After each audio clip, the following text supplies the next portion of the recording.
Sadar nggak sih, kalau dompet kita makin tipis, padahal kerja udah jungkir balik?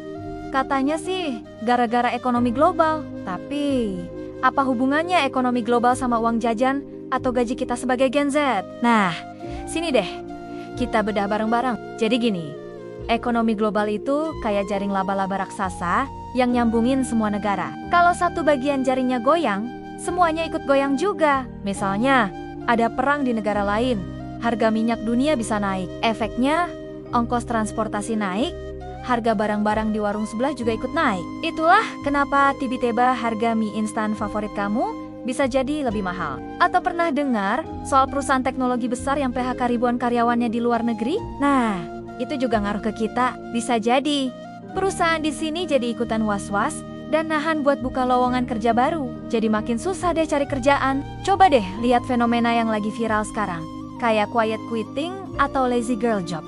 Kenapa itu bisa muncul? Sebenarnya ini tuh reaksi kita, para Gen Z yang merasa capek karena kerja keras, tapi hasilnya gitu-gitu aja. Gaji rasanya nggak sebanding sama kenaikan harga barang. Ini bukan karena kita malas, tapi karena kita mulai sadar kalau ada yang nggak beres sama sistemnya. Terus, pernah kepikiran nggak sih kenapa banyak banget teman-teman kita yang tiba-tiba jadi jago jualan online, jadi affiliate, atau buka thrift shop? Itu bukan sekadar ikut-ikutan tren loh. Ini cara kita buat bertahan hidup di tengah ketidakpastian ekonomi. Kita cari side hustle buat nambahin penghasilan yang rasanya stagnan. Nah, terus kita harus gimana dong?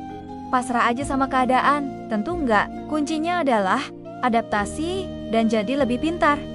Pertama, yuk mulai melek finansial. Belajar cara ngatur uang, bedain mana kebutuhan dan keinginan, dan kalau bisa mulai investasi kecil-kecilan, nggak perlu langsung besar.